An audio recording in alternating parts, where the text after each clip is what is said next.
অবশেষে আসলাম। এখানে বুদ্ধ মন্দির আছে দুইটা এখানে।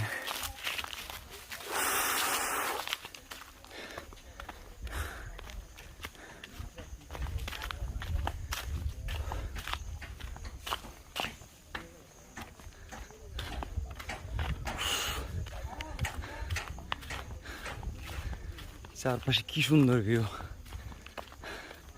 আমাদের বাকিরা আগেই আসছে, এখানে ছবি তুলতেছে। খুবই সুন্দর জায়গা। ও, তো নিচে সাঙ্গু নদী দেখা যাচ্ছে। এই যে কয়েকজন দাঁড়িয়ে আড্ডা দিতেছে, আর নিচে সাঙ্গু নদীর ভিউটা এক্সপ্লেন করার আসলে ভাষা নেই। এই হ্যালো সবাই, কি অবস্থা? খুবই ভালো। অনুভূতি কেমন? কেন এত সুন্দর